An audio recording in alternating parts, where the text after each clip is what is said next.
Waiting for. Now let's give a big Palmetto State welcome to the next President of the United States, Donald Trump.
Wow. Wow. Wow. Thank you. It's been a very interesting 3 weeks, I will tell you. Somebody was on one of the shows, they were calling it incoming. It's incoming. And we certainly have had a lot of it. And I think we've turned it to our advantage because it started with my opening remarks when I said I'm going to run for president because we want to make this country great again. We have to make our country great again. And I made a statement and I read a speech. Actually, I didn't read. I don't use teleprompters. I don't like that. Too easy. Other people use teleprompters. Maybe when you run for president, you shouldn't be allowed to use a teleprompter because you find out what you're getting. Does that make sense?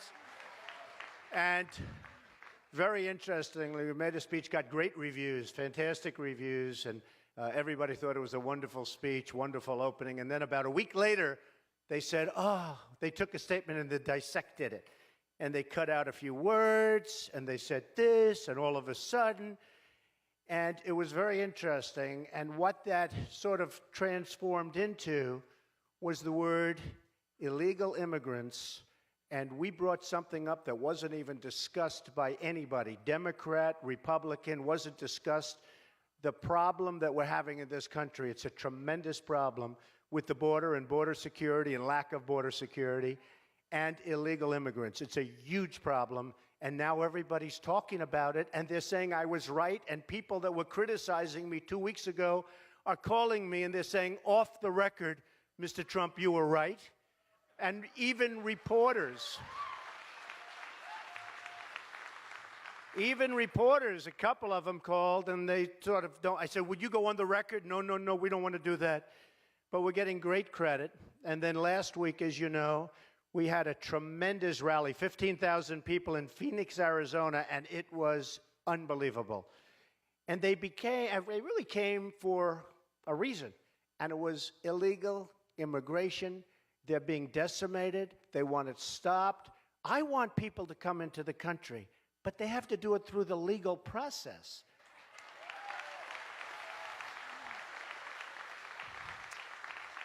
And we can open up the legal process and make it go faster and all of those things, but it has to be a legal process. You can't have people just pouring into the country.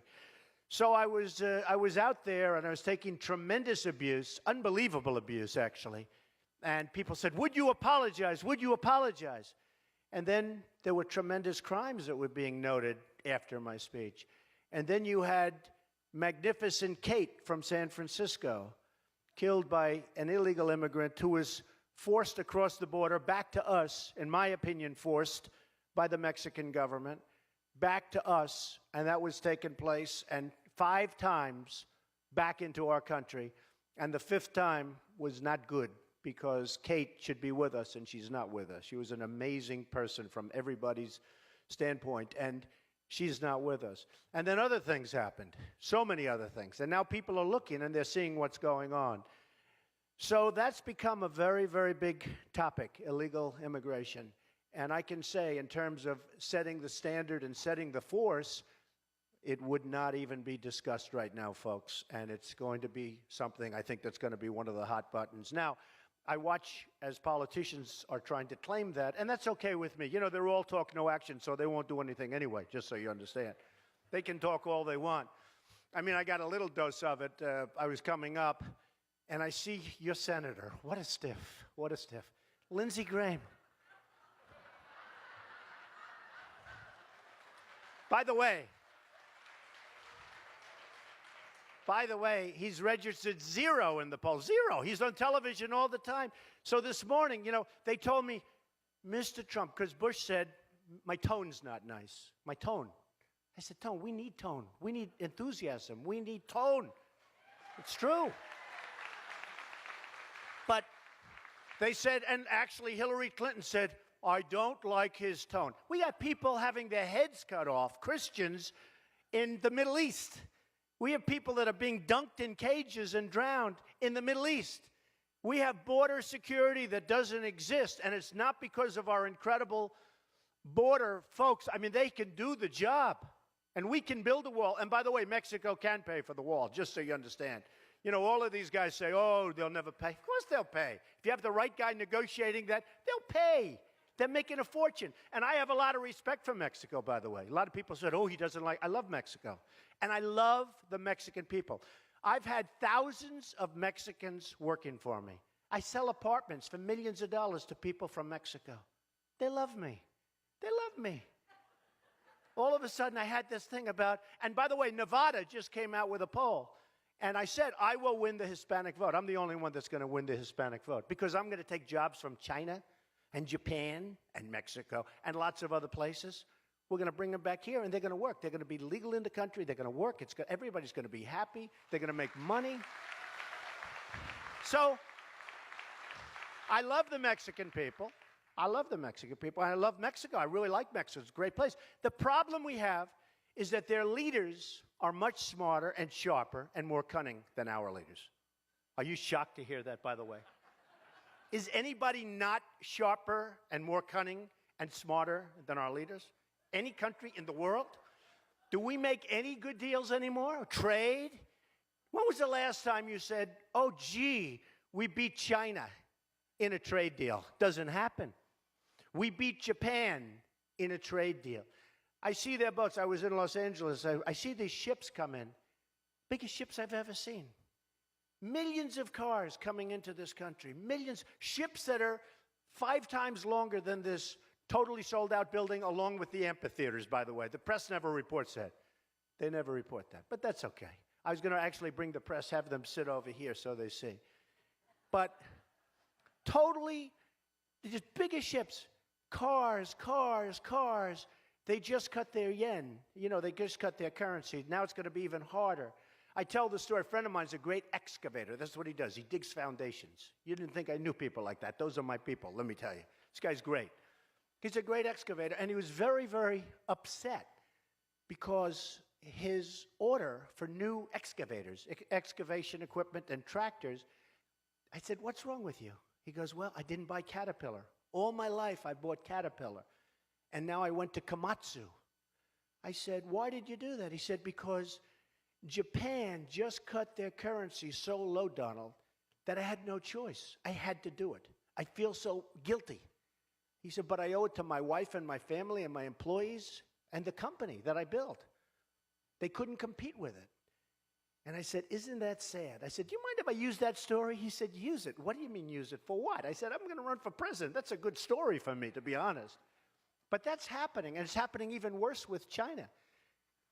They manipulate their currency better than any country in the history of the world in history. History. They're killing us. And if you want to do business with China, it's almost impossible. Because believe me, they tax you. We don't tax because we have people that are stupid. You know, free trade, I believe in it. I believe in it. Totally. I'm a free trader. The problem with free trade is you need smart people on our side. Okay? We need smart people. I could take some of the people up here, or I could put them in. They do a great job. But we need smart people. And when you don't have smart people, free trade is not a good thing because it's killing us. So I believe in free trade, but we got to get the right people. Now, China loves me. Who's worse to China than I am? I'm constantly talking about how they're ripping us off, everything else. And yet I just signed a lease with the largest bank in the world from China. They're in one of my buildings. I sell apartments for $25, $35, $45, $12, $9 million to people from China.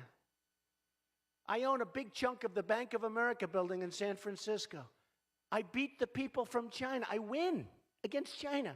You can win against China if you're smart. But our people don't have a clue. We give state dinners to the heads of China. I say, why are you doing state dinners for them? They're ripping us left and right. Just take them to McDonald's and go back to the negotiating table. Seriously. It's true. So then they talk about the tone, you know, Hillary and all of them. And then I see Rick Perry the other day, and he's so, you know, he's doing very poorly in the polls. He put glasses on so people will think he's smart. And it just doesn't work. You know, people can see through the glasses. But he's got the glasses, the whole deal. Oh, Trump, huh? I say he did a lousy job on the border. You know, the new governor, Governor Abbott, has put in things that should have been put in a long time ago. But I see him, he's so vicious. You know, he used to be really a nice guy. He used to come to see me for contributions and support. All of a sudden, he wants to show he's a tough guy with Trump. So tough. But, you know, the whole thing, and he was very nasty. And then you have this guy, Lindsey Graham, a total lightweight. Here's a guy, in the private sector, he couldn't get a job, believe me. Couldn't get a job. He couldn't do what you people did. You're all retired as hell and rich, okay? He wouldn't be rich. He'd be poor. But Lindsey Graham, now they say, Donald, your language is inflammatory. Now, I went to the Wharton School of Finance. I was a great student. I built a fortune. I've had many bestsellers. The Art of the Deal is about the biggest selling business book of all time. Did a show that everybody said is going to fail called The Apprentice, and it was a tremendous success. Tremendous, one of the most. By the way, 15 copies of The Apprentice. Every one of them failed. And then they renewed it, by the way. They thought I was going to do it. I said, no, you don't understand, NBC. The head people from NBC and Comcast, they came to my office, and they said, recently, like a few months ago, they said, please, don't run. We've renewed The Apprentice. It did great. We had a good last season. Even after 12 years, 14 seasons, I had a great season. And all these copies, everybody did a copy. I won't name the names because I don't want to embarrass anybody, but, you know, important names. Not like Trump, but they're important. And they all failed, most of them immediately. So NBC renews The Apprentice. Everyone said, well, I thought you were running for president. I am. Well, they don't understand it. Well, I told them I'm not doing it. They didn't believe me. Mark Burnett called me. He said, they've given you a major renewal. They did, 28 shows. 28 shows, that's a lot. You know how much money I give up by doing this? These politicians, they run and they win, and sometimes they lose, and they keep running. That's all they do is run. Most of them don't know what they're doing. They just run. They're like, you know, like you wind them up and they run for office. They don't do anything when they get there. I know them better than anybody. So they say they didn't like the way that, you know, I'm a little loud. I'm a little too strong, but they don't like it. And then I watch this idiot Lindsey Graham on television today, and he calls me a jackass. He's a jackass. You know, I built a company. They all said I'd never run. I announced I was going to run. They all said, oh, that's the problem. Well, he'll never file his form papers. That was 2 weeks ago. I filed my form papers. Oh, well, he'll never file his financials. And my financials are, well, it's like 98 pages. By the way, a lot of these politicians haven't filed them, and they're like a half a page, and they still haven't filed them. I'm the only one that's filed practically. A lot of these guys haven't filed. That was one of the things you have to do to get in the debates. So everyone figured, oh, we'll keep Trump out of the debates because he'll never file his financials. because he doesn't want people to see that maybe he's not as wealthy as people thought. Well, it turned out I'm much wealthier than people thought. I built a great company. I wanted to file. If for no other reason, I'm a private company. It's like, I can't tell you how rich you are or how rich you are. You know, you got a lot of money, I guess, but who the hell knows? Nobody knows how rich I am. So now I had to file. So it's over $10 billion, hundreds of millions of dollars a year, and I made $213 million, filed, certified. On The Apprentice, can you imagine? They paid me $213 million. So you know what that means when I give up The Apprentice to run, to help you people straighten out this mess that everybody's created, that the politicians and Obama have created? I mean, it's very expensive and it's very everything, and I don't care. And when I say about the $10 billion, it's much more than that, but that's okay. I wanted to be conservative. When I say about the $10 billion, I'm not doing that to brag. Who cares? Who cares? If you have $1 billion, you can live very nicely. I'm only kidding. Who cares? What I'm saying is that's the mindset that we need as a country. We need to take back our jobs from China and other places. We need to make great deals with other countries. Saudi Arabia, I like the Saudis. They're very nice. I make a lot of money with them. They buy all sorts of my stuff, all kinds of toys from Trump. They pay me millions and hundreds of millions. But you know what? They make $1 billion a day, folks. And whenever they're in trouble, our military takes care. You know, we get nothing. South Korea, crazy is right? Who said that? Stand up. Stand up. He said it's crazy. It's true. It's true. It's crazy. They make $1 billion a day. And, you know, and by the way, Yemen, the war that Obama thought he won, remember a year ago? Oh, Yemen, great. Oh, it's over. It's over. Well, about 2 weeks later, it was gone. They took all our equipment. They took all our trucks. Think of this. We make 2,300 Humvees, armor-plated, the most incredible. A shot's fired, and the guys we gave him to are allies, you know, our allies. They run. One shot goes in the air. They run. So the enemy takes over 2,300 Humvees. Now, when I saw the number, I said, no. 2 or 3, you mean, not 2,000. You mean they took over 2 or 3? No. 2,300 armor-plated Humvees. Better than what we have. They were the best. The enemy has them.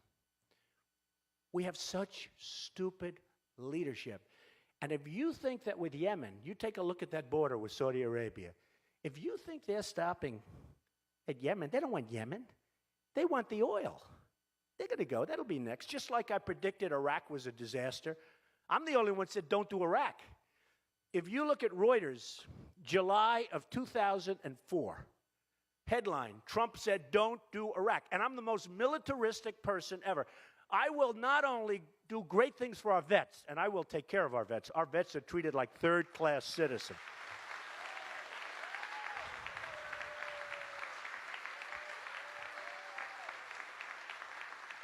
But I will build a military that's so strong that we'll never have to use it because they're going to say, we're not messing with that guy, and we're not messing with that country.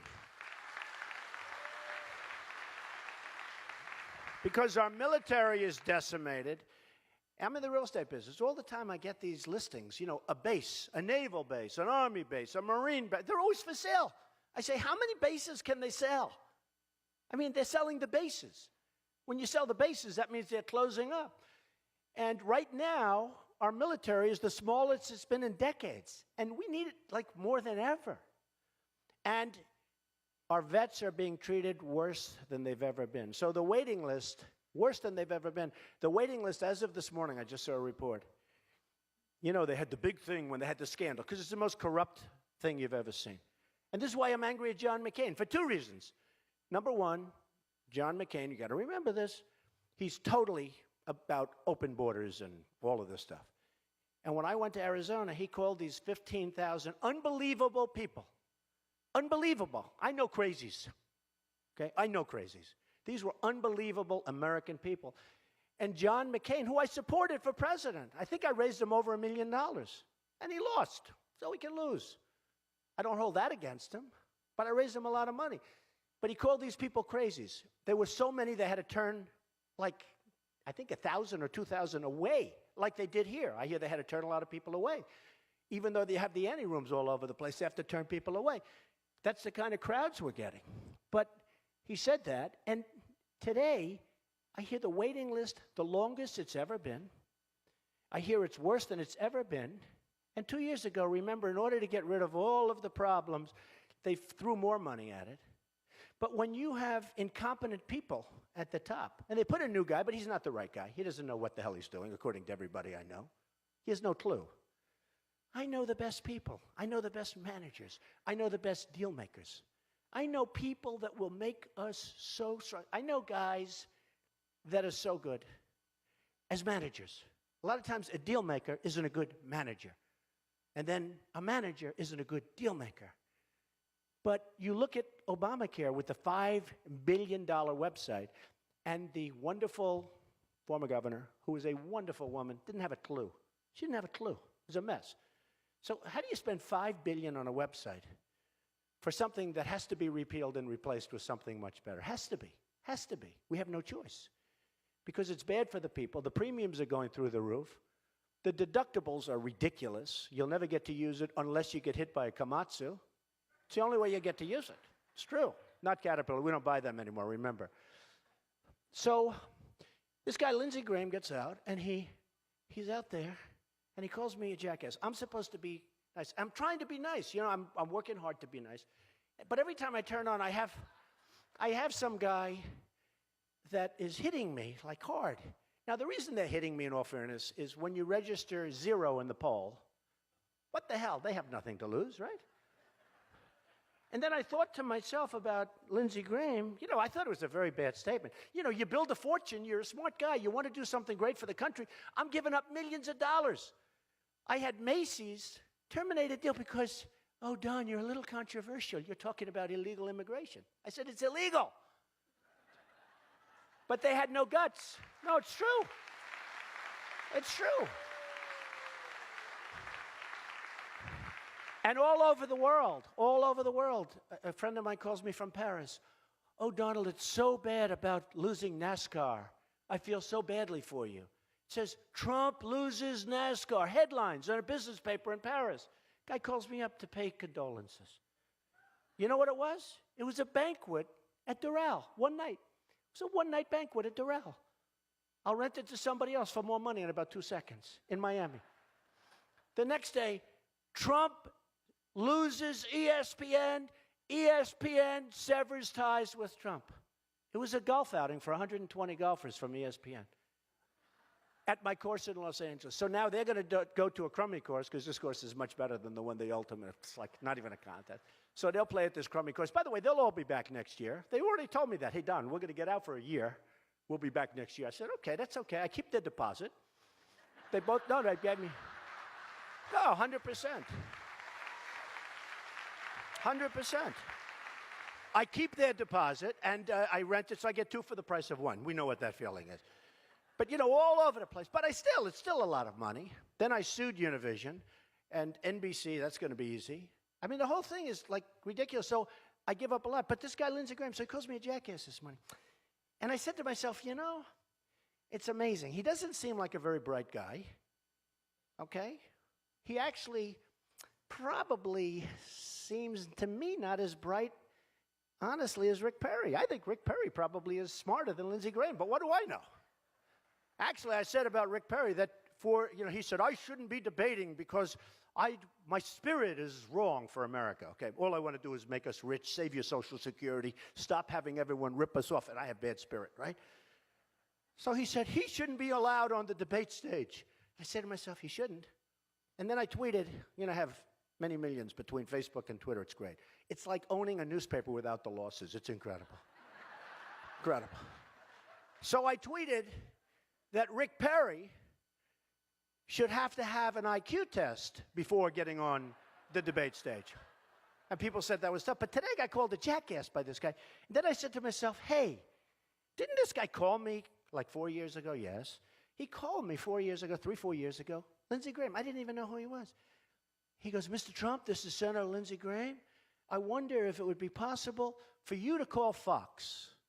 Because, you know, until I ran, I had that little thing which I do just for fun. Fox and Friends are so great. Brian and Steve and Elizabeth, they're great people, right? They're great. And he wanted to know whether or not I could give him a good reference on Fox and Friends, okay? He wanted to know, would I do that? And then, of course, he wanted to know whether or not he could come and see me for some campaign contributions. And, you know, I give to everybody. People say, oh, you gave to the Democrats. Oh, of course I do, because I'm intelligent. You gave to the Republicans. You gave to Hillary. You gave here. Of course I do. When I want something, I get it. I was a businessman until a few months ago. When I want something, I give here. And that's part of the problem with our system. Until a couple of months ago, I could have anything, believe me. If a Republican wants, I give. When I need something, I call. Hey, oh, Mr. Trump, sir, how are you? What can I do for you? I said, nothing really. Be at my wedding, make sure, please. Okay? Or whatever I want. Part of the problem we have. See, with me, I don't need anybody money. Nobody has to give to me. People are sending me money anyway. I said, you don't have to bother, please. Don't bother. Don't give me any. I don't need money. I'm doing it myself. So when people come up to me and they say, Mr. Trump, I'd like you to do this, which is good for him but bad for the country, I'll say, I'm sorry, I can't do it, folks. I'm not doing it. I'm only doing the right thing. So Lindsey Graham says to me, please, please, whatever you can do. You know what I'm saying to myself, what's this guy, a beggar? He's like begging me to help him with Fox and Friends. So I say, okay, and I'll mention your name. He said, could you mention my name? I said, yes, I'll mention. And he gave me his number, and I found the card. I wrote the number down. I don't know if it's the right number. Let's try it. 202-228-0292. I don't know. Maybe it's, you know, it's 3-4 years ago, so maybe it's an old number. 202-228-0292. So, I don't know. Give it a shot. Your local politician, you know? He won't fix anything, but at least he'll talk to you. So with the vets, I will get things fixed, because that's what I do. I make things better. I made a fortune I buy Doral. It was in trouble. I took it out of bankruptcy. I made it, now it's one of the top resorts in the world, in Miami. Thank you. But we have to make our country better. We have to make our country stronger. And we have to make our country richer, and we have to do it fast. We really have to do it fast, because we don't have that much time left. We have to change our mindset in the United States. Now, you know, I have a little statement, the American dream is dead. And to just show you how bad it is, the American dream is dead, but I'm going to make it bigger and better and stronger than ever before. Because the press is very dishonest.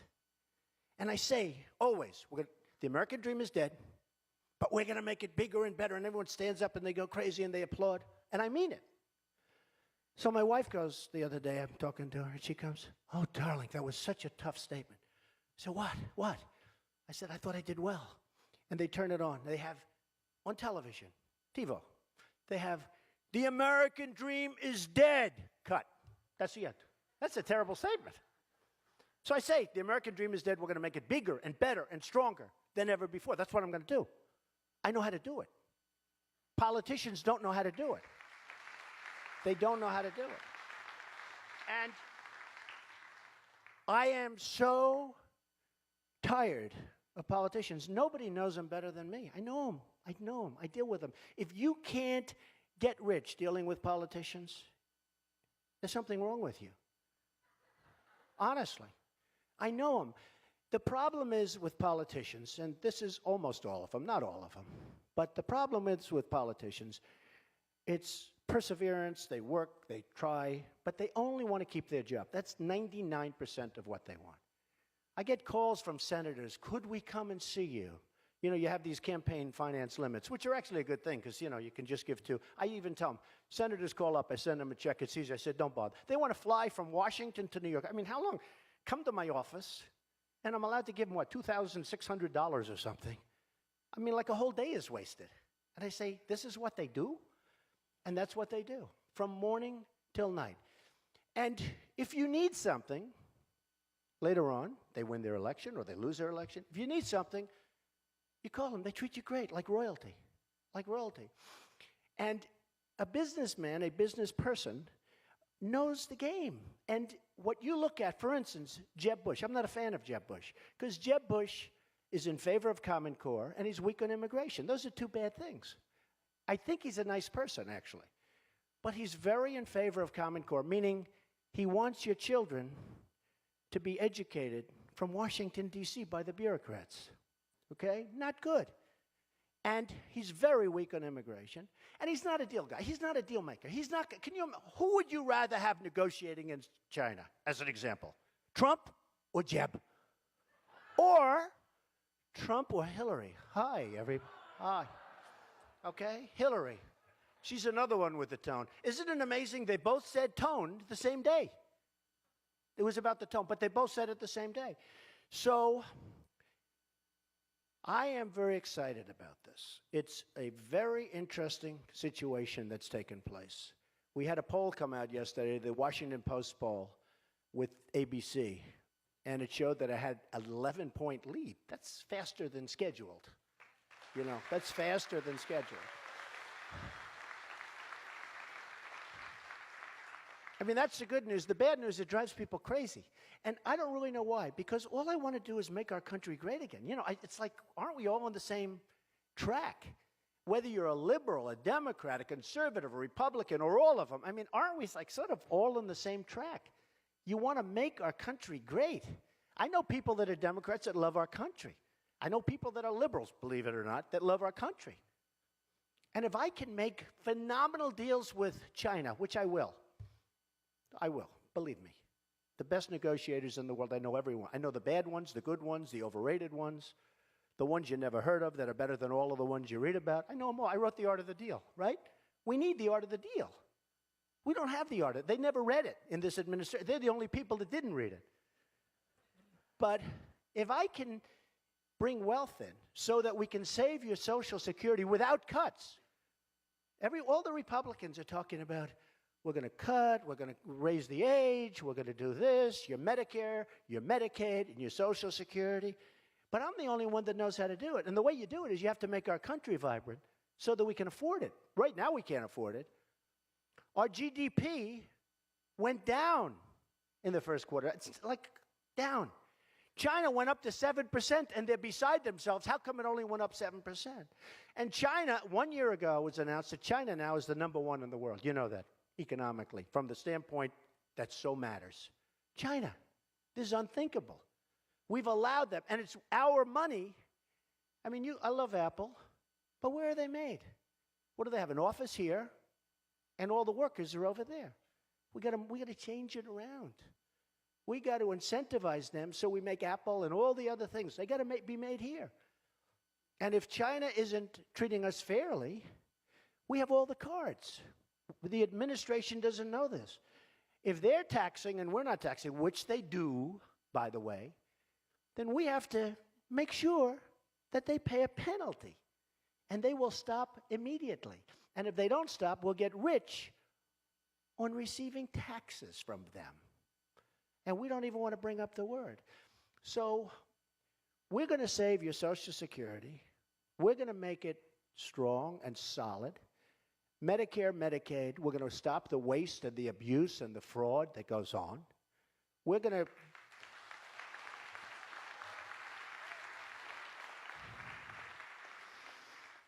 to make proper deals. People mention the Iran deal as an example. What kind of a deal is this? What kind of a deal? I mean, I've seen one-sided deals before. This is like Sergeant Bergdahl.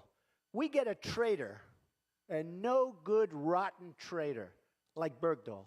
And they get 5 killers that they most wanted in the whole world who are right now back on the battlefield trying to kill everybody, including us, okay? What kind of a deal is this? Not good, right? I like that. Stand up. Who did that? I like that. You're right. Lousy. A lousy deal. But we only make lousy deals. I call Obama the 5-for-1 president. We get Bergdahl. They get 5 guys that they dream of, okay? And that's the problem. So the Iran deal, anytime, anywhere, we want to be able to inspect. They got 24 days and notice provisions and all. By the time it could be months and months and months, by that time it's gone. But you know what irks me? Look, having nuclear, my uncle was a great professor and scientist and engineer, Dr. John Trump at MIT. Good genes, very good genes, okay? Very smart. The Wharton School of Finance, very good, very smart. You know, if you're a conservative Republican, if I were a liberal, if I ran as a liberal Democrat, they would say I'm one of the smartest people anywhere in the world. It's true. But when you're a conservative Republican, they try, do they do a number? That's why I always thought of, went to Wharton, was a good student, went there, did this, built the, I have to give my credentials all the time because we're at a little disadvantage. But you look at the nuclear deal, the thing that really bothers me, it would have been so easy, and it's not as important as these lives are. Nuclear is so powerful. My uncle explained that to me many, many years ago, the power, and that was 35 years ago. He would explain the power of what's going to happen, and he was right. Who would have thought? But when you look at what's going on with the 4 prisoners, now it used to be 3, now it's 4. But when it was 3, and even now, I would have said it's all in the messenger. Fellas, and it is fellas because, they haven't figured that the women are smarter right now than the men, so, it's going to take them about another 150 years. But the Persians are great negotiators. The Iranians are great negotiators. So, and they just killed us. This is horrible. But I would have said at the beginning, fellas, you got to let our prisoners go. It's good for, look, you don't need them, you don't want them. It would send a great signal to the United States, and it would make the rest of it easier. Nothing. We get nothing. We don't get the prison. And Kerry said the other day, and so did Obama, we didn't want to negotiate and complicate the negotiations. What's complicated? Say, excuse me, we have 4 prisoners. We'd like to have them, please. Okay. Oh, it's too complicated to think. What? This is crazy. Then we're giving them billions and billions and billions of dollars. We shouldn't give it to them. It should have been off the table. Should have been. Why are we giving them? So I said, why aren't you bringing this up and not letting them have all this money? And they didn't want to do that either. They didn't want to complicate it. This is the most incredible. And then, of course, we're fighting them between Yemen, where they're representing the other side, very successfully, by the way, and other places. And they didn't want to talk about the various hotspots because they didn't want to complicate the negotiations. And there's a bad signal when you go across and you see on television the Iranian chief negotiator goes home and they're celebrating him in the streets, right? They're having parades. They're honoring him. Who's honoring here? We're like a bunch of slobs. We're like a bunch of dopes. We should have doubled up the sanctions, maybe tripled up the sanctions, sat back for about 3 months and let them call us. And believe me, I would have made one hell of a deal. That one's easy. That one's easy. So it's very, very sad.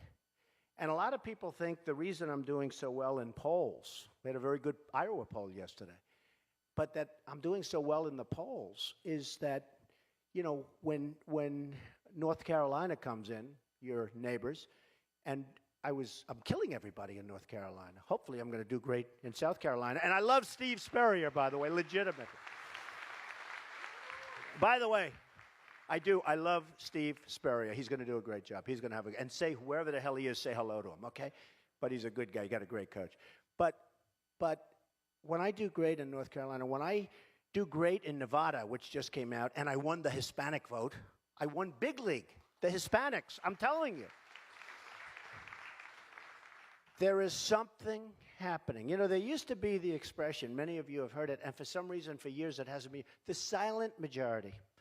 There's a silent majority out there. We're tired of being pushed around, kicked around, and acting and being led by stupid people. They're stupid people.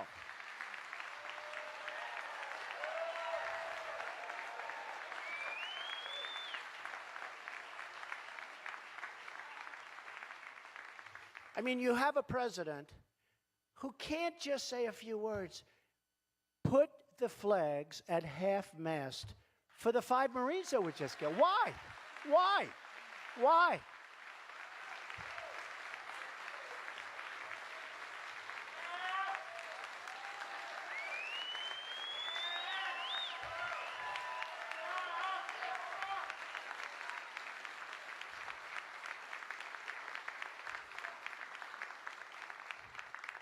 I mean, think of it.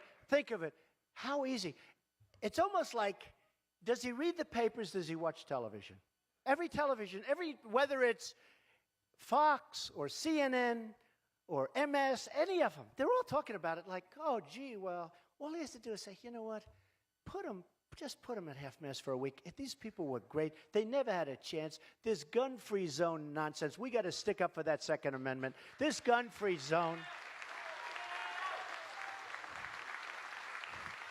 These guys never, ever had a chance. And by the way, a couple of them, big, big decorations, decorated, tremendous, unbelievable, young, brilliant people, gone. They never had a chance.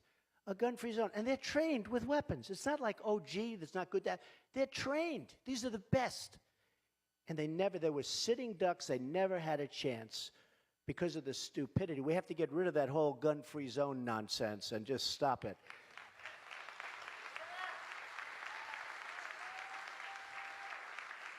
You know, in some of the communities, our recruiting stations and recruiting areas, they actually have civilians surrounding. Can you believe this? Civilians are surrounding that are armed to protect the military soldiers that are our best and our finest, and they're in there, and they don't have guns. So we have civilians surrounding. This is what our country's come to. And Kate from San Francisco, Obama calls everybody, and he sends groups over and send attorney generals over, does investigations and tremendous, you know, everything at the funerals. Kate from San Francisco, the parents never got a call. Killed by an illegal alien, as we discussed before, never got a call. Wouldn't you think, like, man, it's terrible. You know, to have the president, because nothing's going to bring her back, but you'd think it would be nice if he'd call. So it's a very, very sad situation for our country. Our country's doing very poorly. The real unemployment rate is probably 21%. Some people think it's much higher than that. You know, this 5.3 and 5.5, it's total not. You know, you give up looking for a job and you're considered employed. It's a total joke. Bunch of clowns. Bunch of real clowns. But we probably have 21%. A report came out 2 weeks ago, said it's actually 42. The real rate is actually 42%. Could be, but I'm saying 19 to 21%. We have negative growth. We have every country that we do business with looks at us as a patsy. Stupid, stupid people. And everybody's ripping us left and right, no matter whether it's militarily, whether it's with ISIS. I mean, we can't beat ISIS. Tell that to General Douglas MacArthur, we can't beat ISIS. Tell that to General George Patton. Oh, General, we can't beat ISIS. Okay?